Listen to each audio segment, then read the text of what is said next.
Hi, and welcome to the Boat Princess podcast. My name is Nicky Vaux, and I'm your host. I'm a boat owner, a marinas owner, an international conference presenter, and a huge advocate for boating. I'm sharing the stories from every nook of the boating industry with the intention of encouraging more women to join me and for more women to get behind the helm too. I want to share the experience and opportunities of boating, of the boating industry, and I want you to join me as I bring the conversations and answer all the questions you've had. Boating is not just for the glamorous and rich and famous. It's full of beautiful and interesting people making the most of our natural environment and getting out there enjoying the waterways. So let's let off the lines, take over the helm, and escape to the world of boating.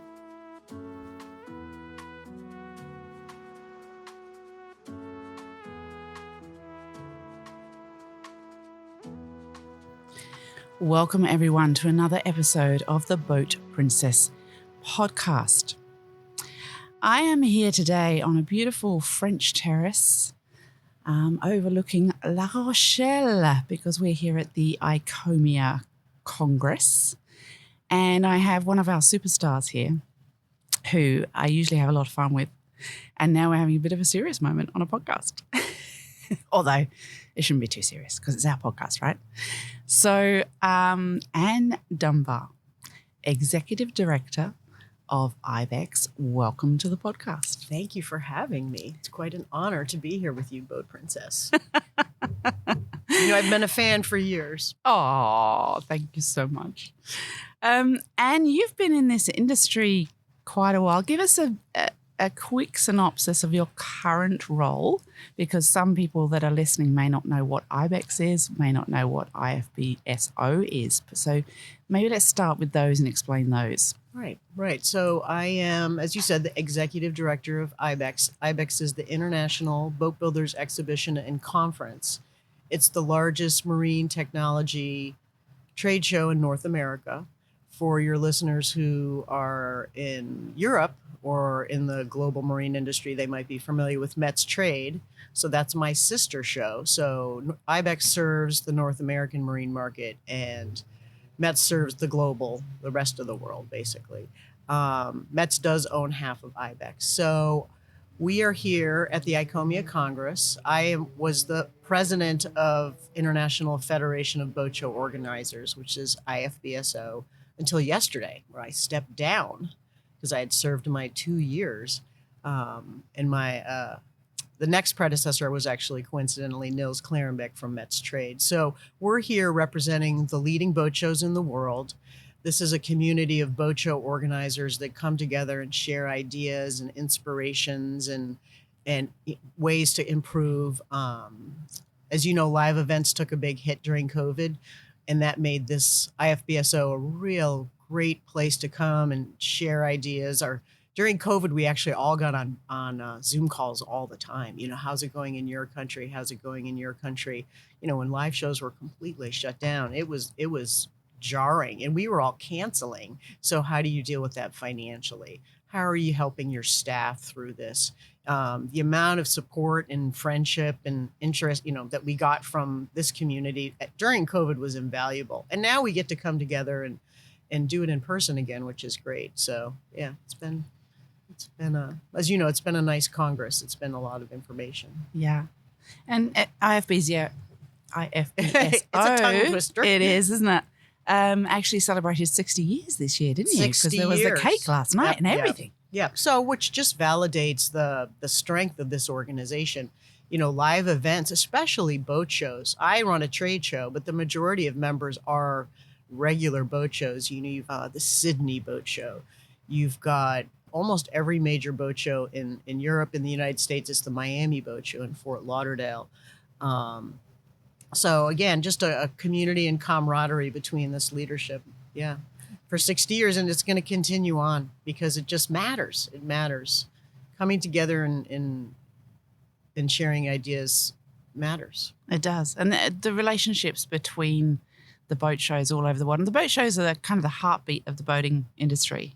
So they're really important. Yeah, it's the front line. Yeah. So the other half, as you know, of ICOMIA is the Marine Industry Associations, and they represent each country's boating interests. So you need the boat shows to get the people out on the water and to see the product. And then you need the governing association to make sure that there's water access, that there's docks, that it's safe, that the fish are protected, all of the important things when it comes to life on the water. Absolutely. So, yeah. So you've been doing this a while. Yeah, too long.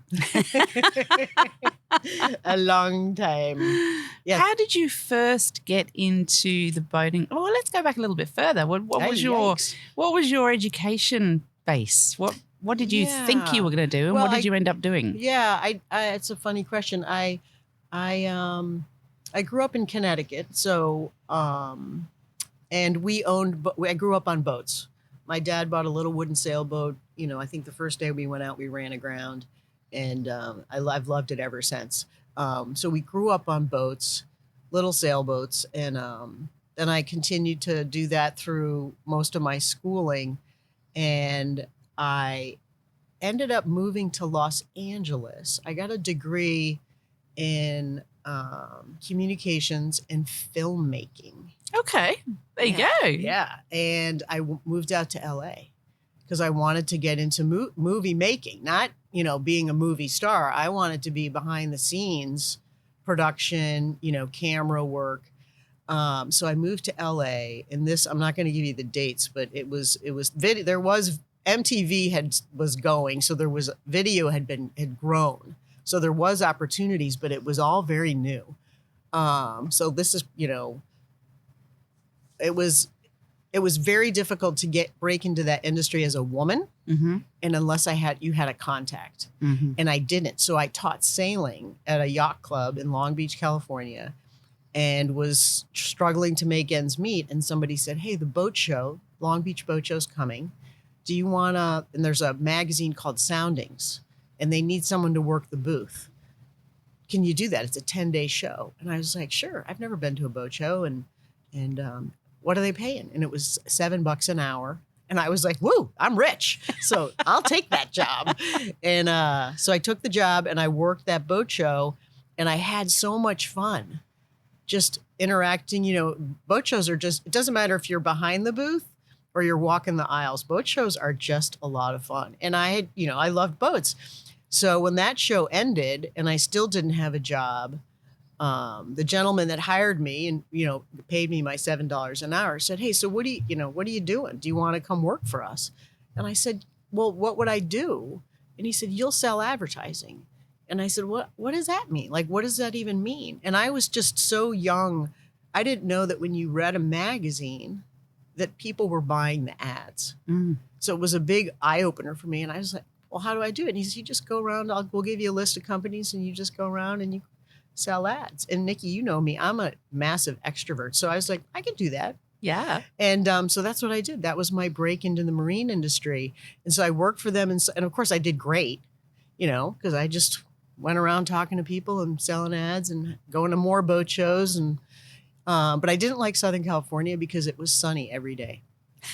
Every day. Blue sky. It didn't rain. It drove me crazy. My neighbor took her windshield wipers off her car one day. And I said, "What are you doing?" She said, "Oh, I'm just taking them off." I'm like, "You can't do that. What if it rains?" She goes, "It's not going to rain." Like that was the mentality. And at that point I thought, I don't think I can live here permanently. So I moved back to the East Coast.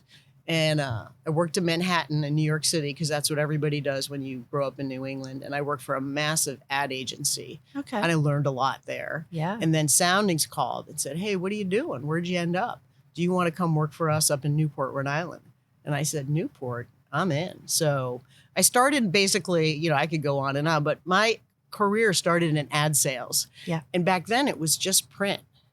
And then we started selling, and I look back on this and it's hilarious. We would sell faxes. So faxing, this was like in the late 90s. Oh, like selling a newsletter today.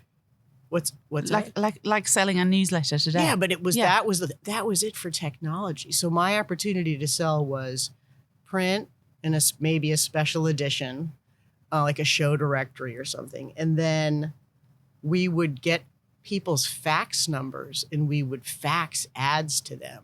Oh my goodness. Yeah, people hated it. And then, so I was in ad sales. I ultimately ended up with Ibex in the early 2000s.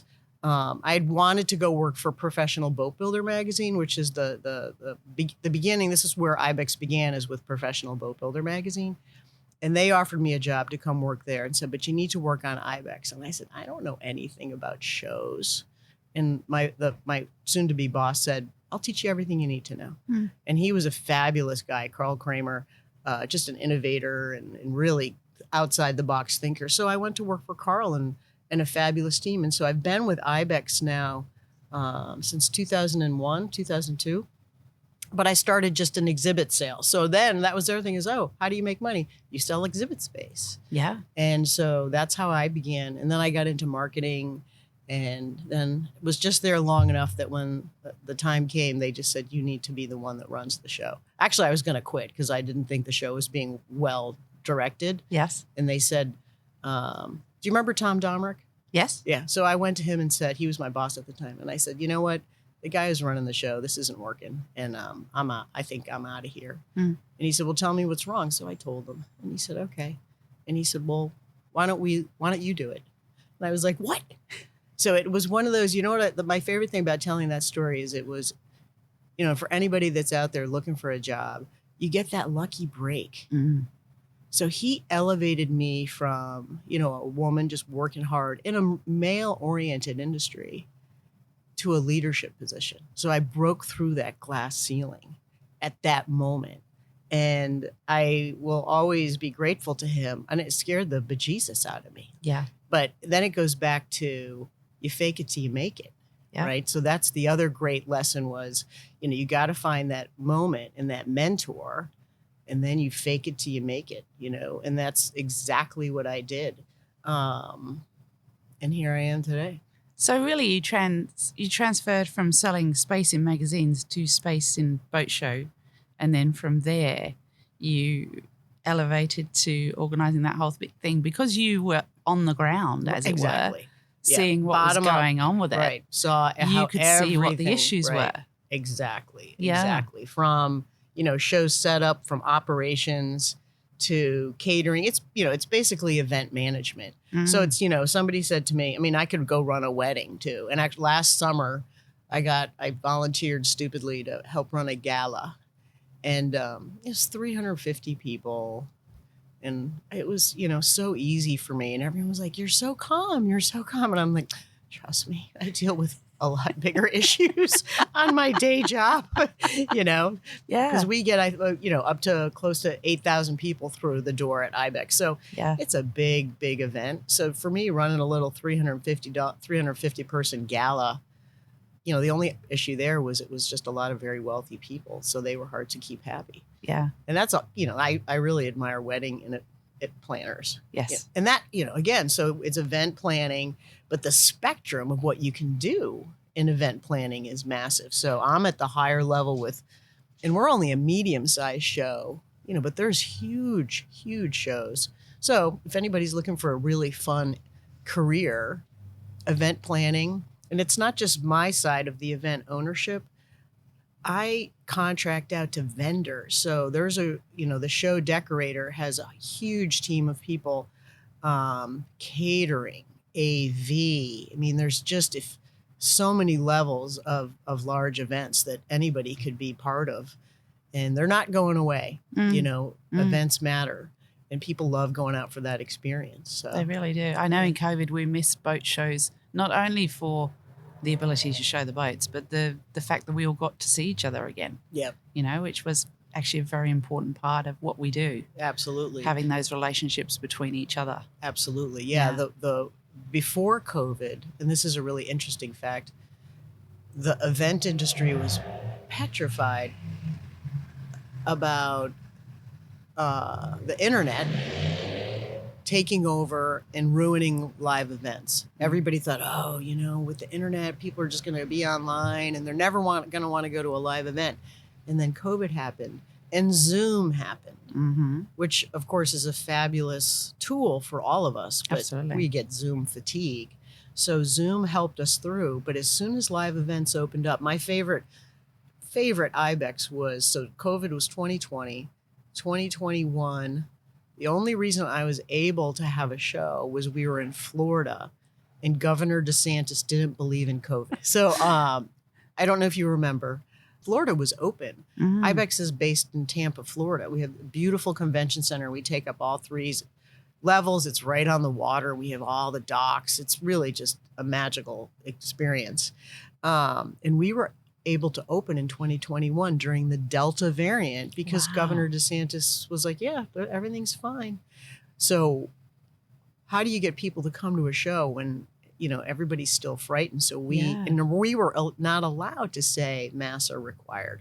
On flights, masks were required. In airports, masks were required. But once you crossed into Florida, anything went. Yeah. So we put out, we wanted to have a show.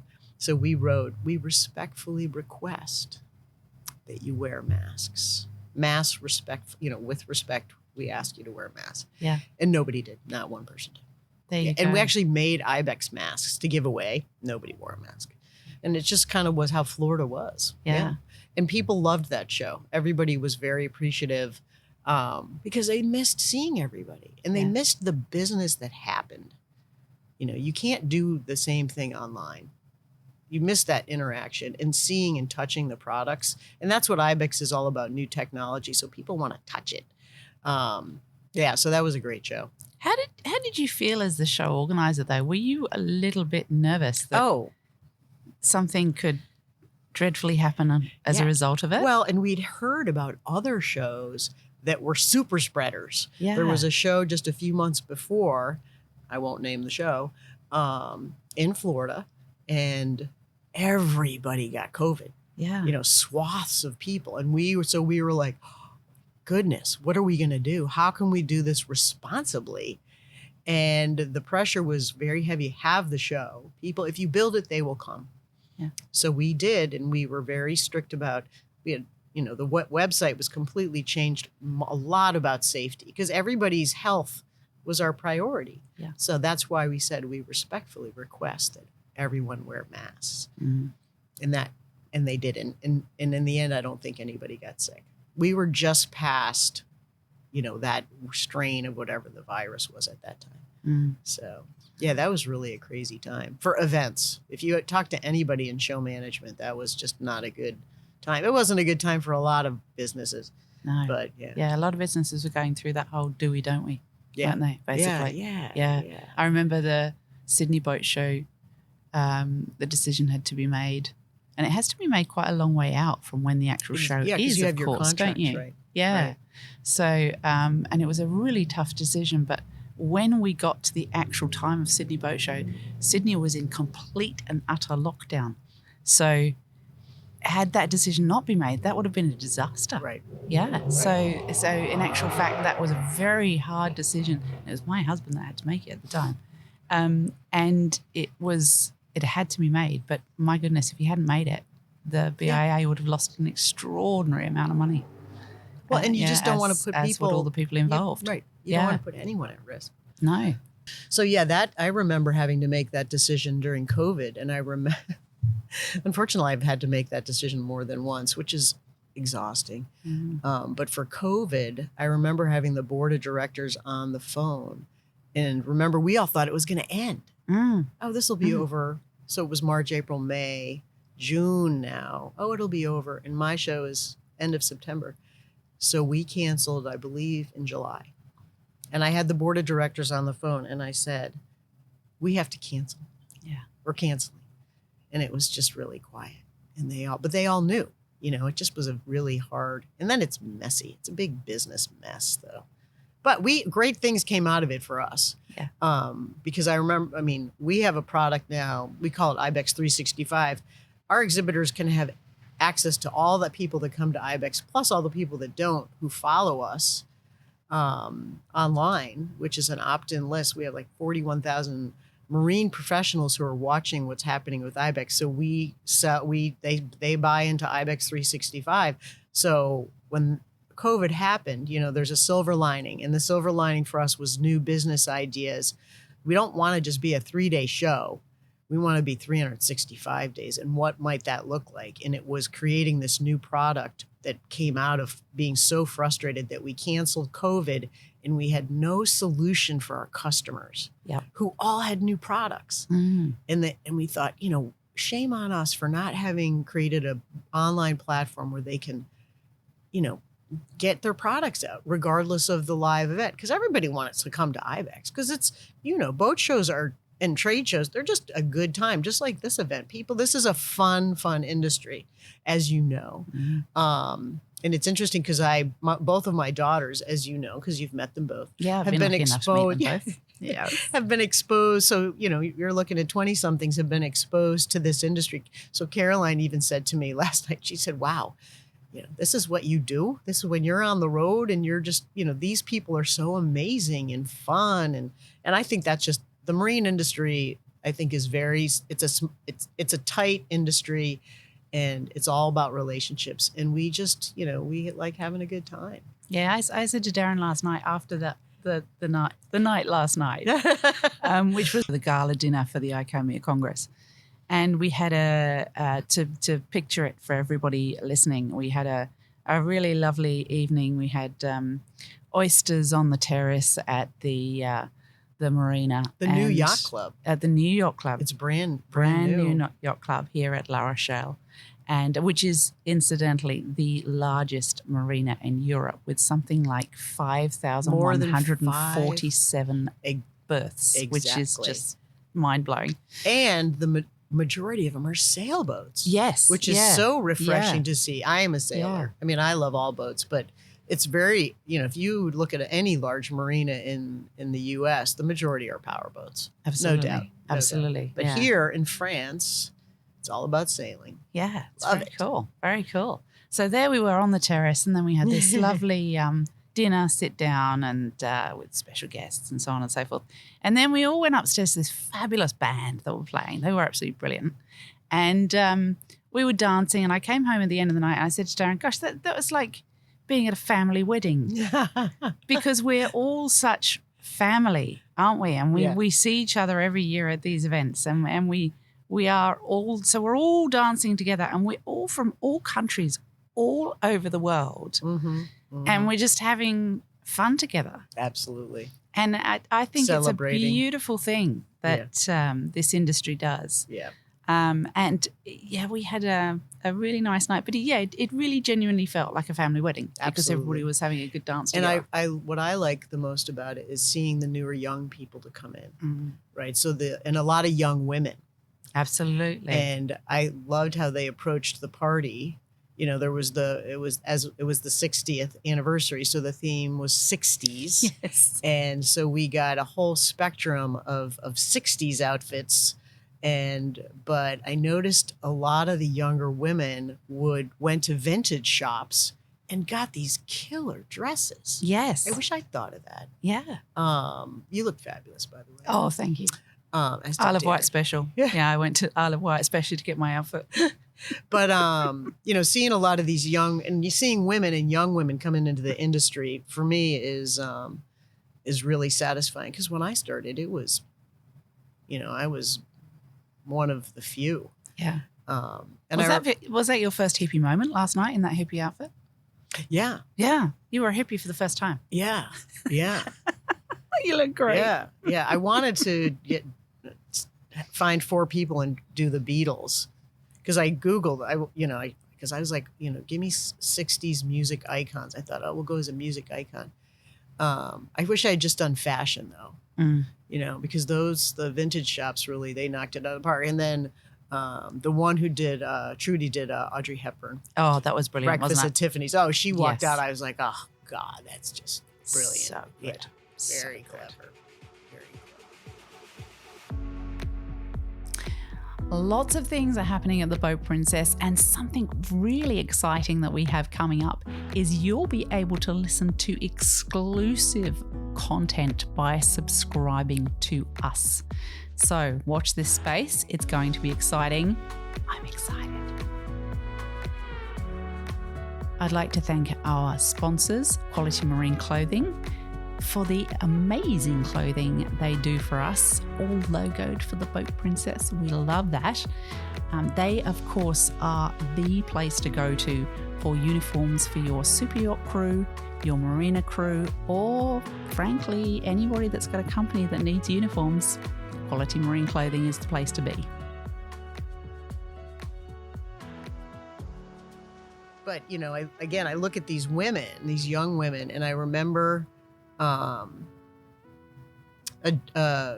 being at a party many years ago, and a gentleman, he was the president of a very large marine company, and he's talking to me, and I was like, whoa. And he said, hey, so, you know, I've been watching you. You know, you've been in the industry now for several years, and you seem to be doing great. And I'm wondering, he said, I have a theory. And I said, so I'm thinking, okay, where's this going? And he said, do you have any brothers? Do you have brothers? And I said, as a matter of fact, I do. I have 2 big brothers. And he said, that's my theory. You're playing out my theory. And I said, what do you mean? And he said, I watch young women come into this industry. And now we're talking back in the 90s, right? Mm-hmm. There weren't many of us then. No. And he said, I've watched women come in, and most of them don't make it for a variety of reasons. And he goes, but then there's some that do. And you're one of them. And my theory is because you grew up with brothers. So you are not intimidated by men. And you can survive in this environment because you grew up with brothers. And I said, oh yeah, brothers who, you know, constantly, you know, I was the baby. So constantly, you know, we'd be in the backseat of the car and they're beating on me and, you know, I'd be fighting back. So I'd never thought about that dynamic in growing up. And then I had 2 daughters, and I thought, how do I make them tough and confident like I was because of my brothers, you know, punching me in the backseat of the car all the time. I think I've done a good job. You have done a good job. Yeah, but I think that's, I always found that really fascinating. So I just, you know, now the industry is much more welcoming. There are more young women, so many opportunities too, in this industry, as you know. So yeah, I like seeing it. So let's unpack that a little bit. What do you think you have done to make because your daughters are both very confident and very, because I was talking to Caroline on the boat the other day, and, you know, she's got this real focus of what she wants to do. Very, very focused. And she's doing the work to get there kind of thing. So what have you done and it's really interesting what she does. She's doing the fisheries. Research in fisheries. Saving fish. In the season, and then she's, you know. National ski patrol. Ski patrolling in the other season because she hasn't got a full year of work from the fisheries. So fantastic and really interesting that she's testing these fish, and then and we're talking in various, you know, allocated spaces. They've decided to pick a river that they're going to study, and then they find that they're missing a protein in these fish, and then they change their food and blah, blah, blah, blah. And then the next year they're testing, you know, what's happened to that breed and so on. So fascinating stuff.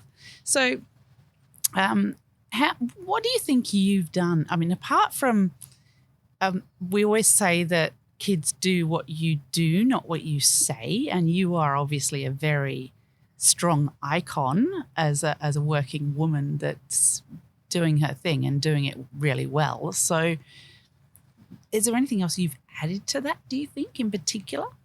You know, that's a really interesting question. I think my mom raised me to be, she was the ultimate first feminist. So she actually was in university. So this is in the 50s. And she left Boston University to go work to be a stewardess for this new company called TWA. She wanted to be a flight attendant and she wanted to travel. So here she is, raised very conservatively. Women in the 50s, you were a nurse, you were a teacher. Secretary. I mean, that was it. And this new opportunity came up. And to get the job, you had to be beautiful. You had to have looks and a personality. And that was the job requirement. Wow. So she gets the job and she tells her parents, I'm moving to New York City to fly out of JFK.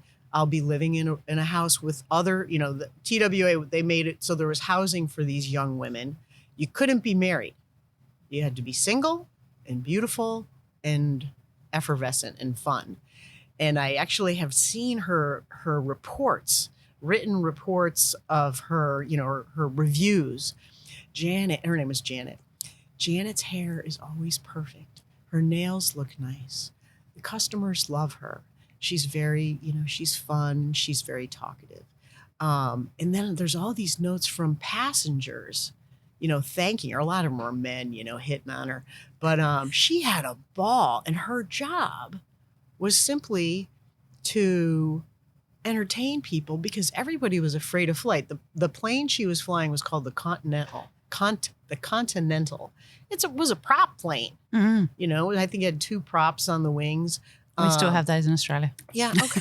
There you go. If you're actually at JFK now, they have a TWA museum. Yeah. If you have a layover there, and they have a TWA museum and boutique hotel, and they actually have a Continental out and back. So it was fascinating to go in. I was like, this is what my mom did. That would have been great. Yeah. So she did that and had just a ball, but it was little hops. So it was, New York to Dayton to, Indianapolis, because air travel was just beginning. So they smoked, she'd light cigarettes. She made cocktails. And the whole point was make it an enjoyable experience with beautiful, flight attendants serving your needs. And I don't think they had food because the flights were so short, but it was always smoking and drinking. And she met all these famous people, and she met my dad. So the fateful flight. And he was traveling with a colleague. They'd finished college and they were flying to interviews. He was an engineer. They asked her to dinner. And my dad tells the story for years that he got on the flight and he looked up and he saw the most beautiful woman he'd ever seen in his life. And he fell in love just like that. Meanwhile, my mom was looking at his buddy. And she always tells, I was looking at Fred. And we were family friends with Fred for years. But she got engaged and she had to quit. Oh, wow. Yep.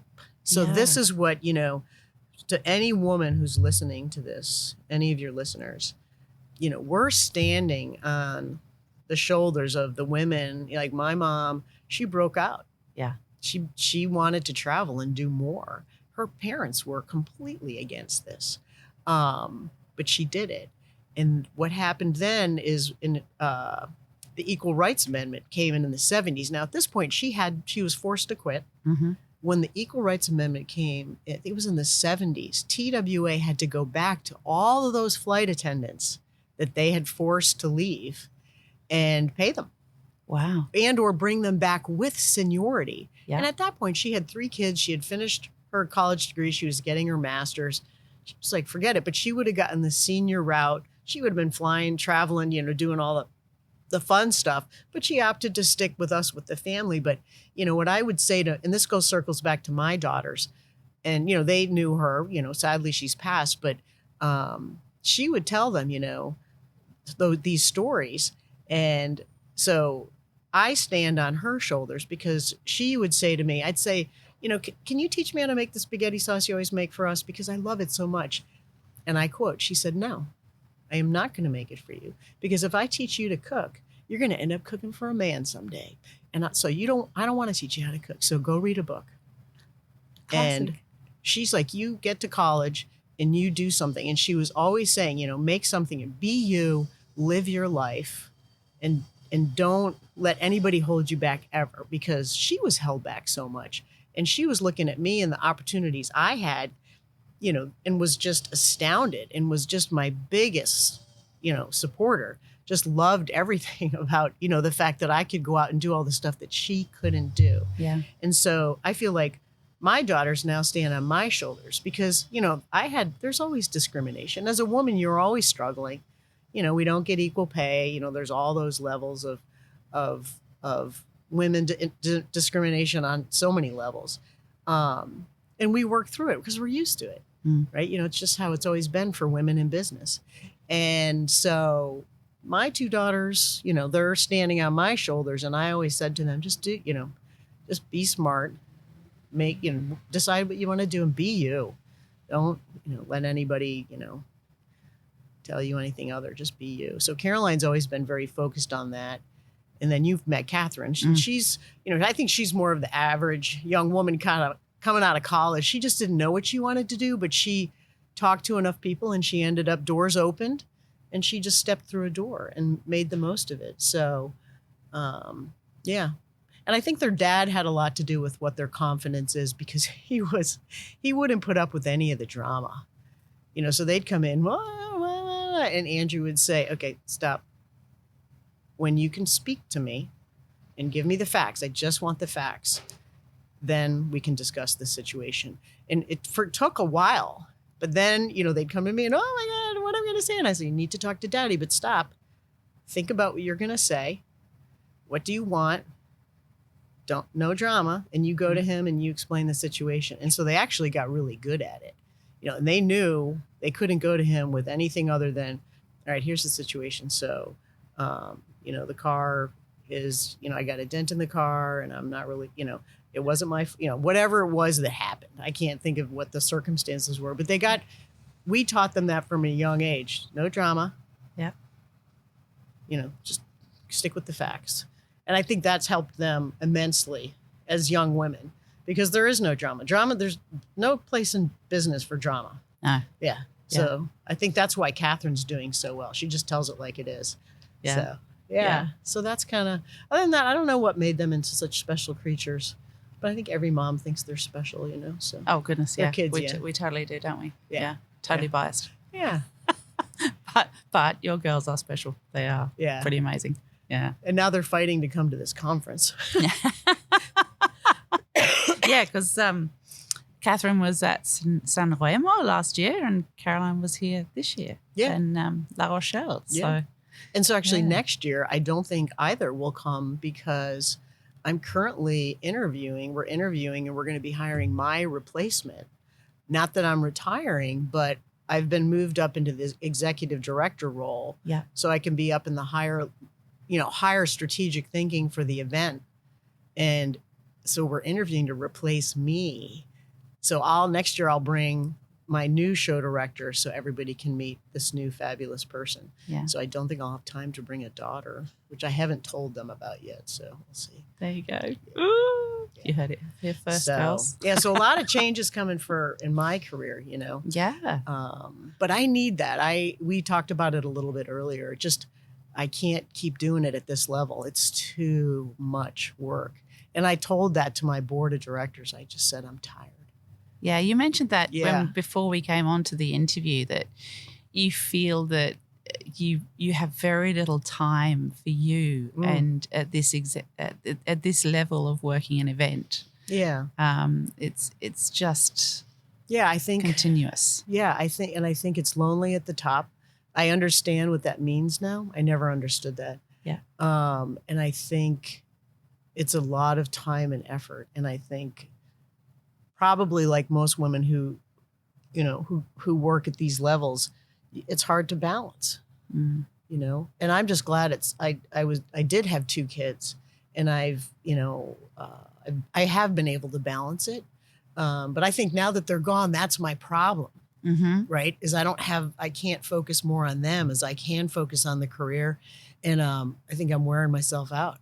So I want to go off to the spa where everybody was at yesterday. Yeah. Except I was stuck in stupid meetings all day, So hopefully maybe later. But I do think a life-work balance, would be something that I think we all need to have. And you don't want to burn yourself out. Yeah, absolutely. Yeah. And I think one of the problems we have when we enjoy what we do so much is that we kind of think, oh, it's okay to do that because I need to get it done. And, that's just what it is, right?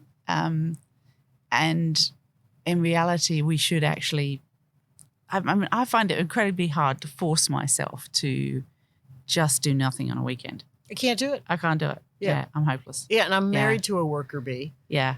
So he pops out of bed on Saturday morning with announcing, I'm going to go to the farmer's market, and then I'm going to finish up working on the bathroom, and then we need to do laundry. And, there's a whole list, and I'm laying in bed thinking, and we could just lay in bed and read, and then it's funny because we talk to couples.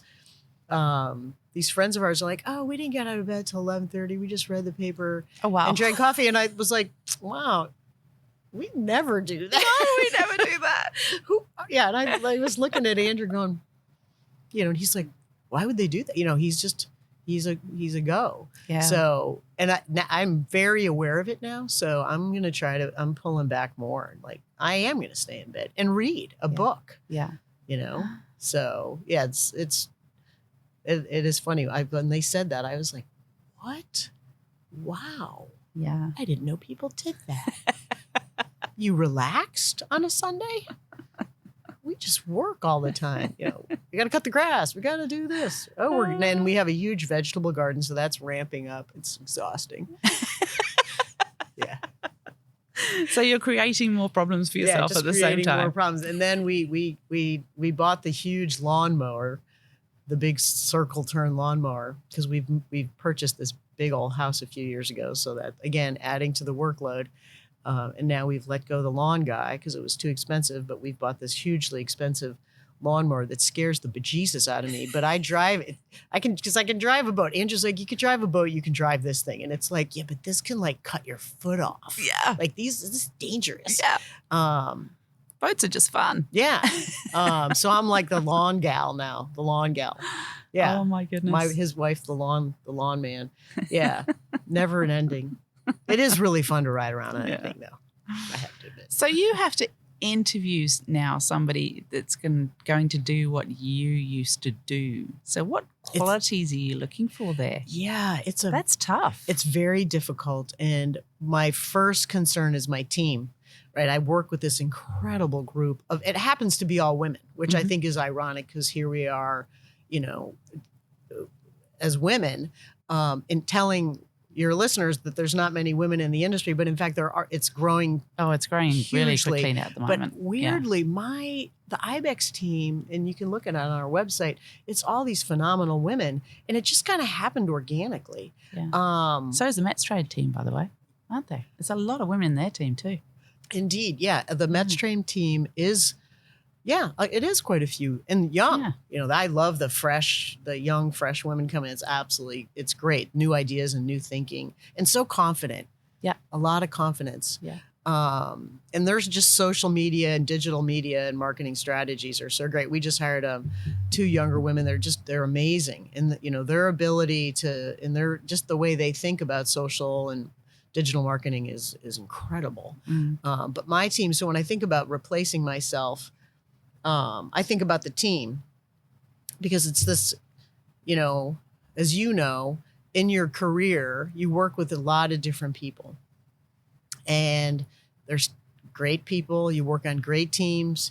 You work on dysfunctional teams.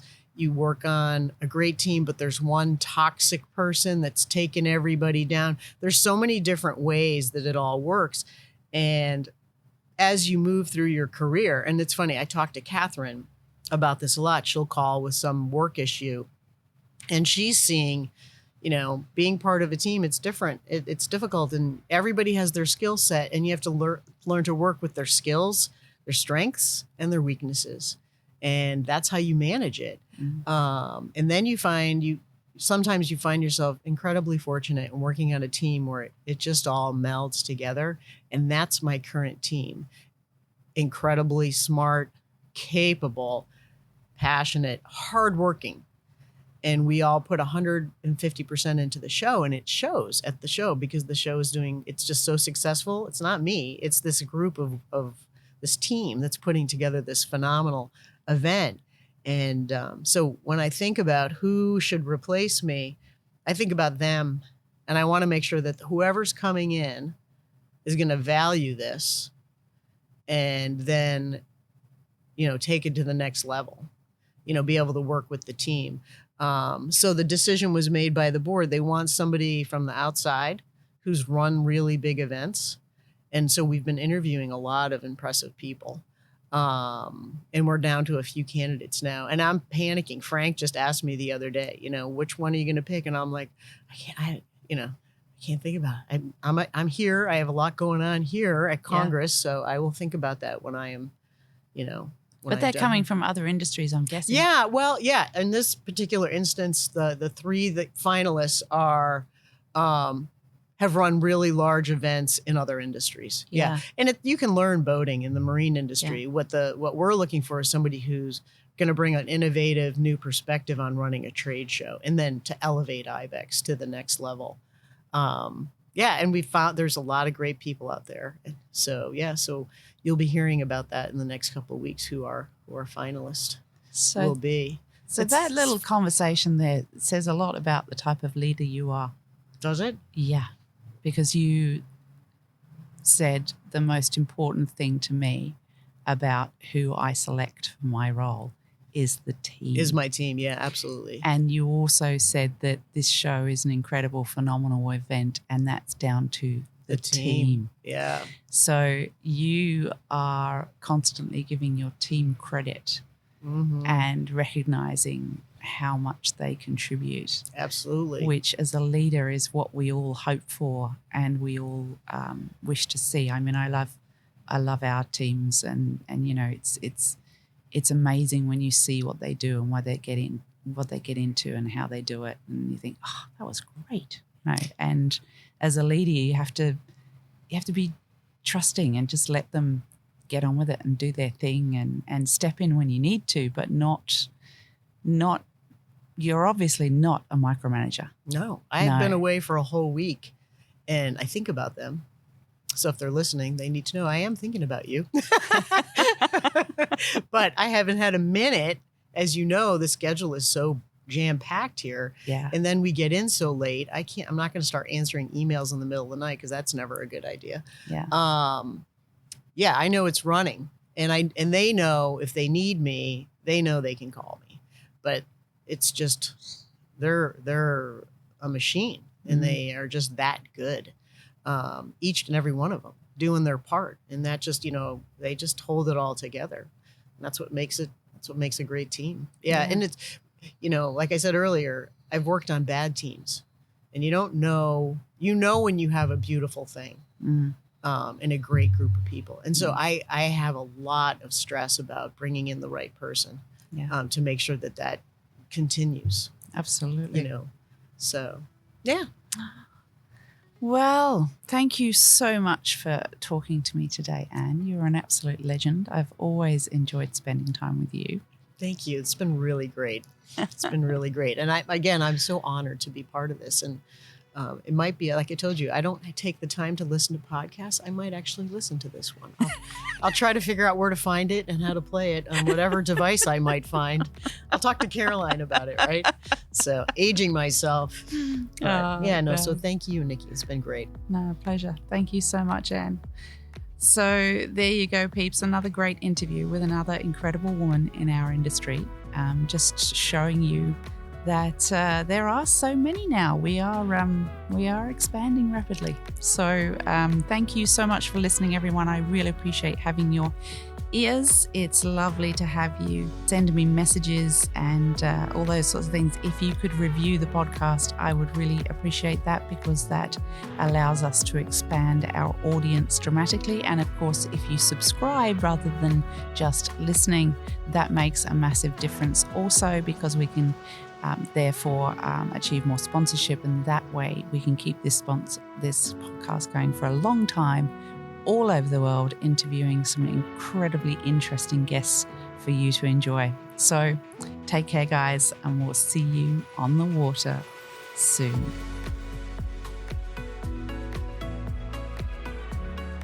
Empire Marina Bobbin Head, welcome to Sydney's boating paradise.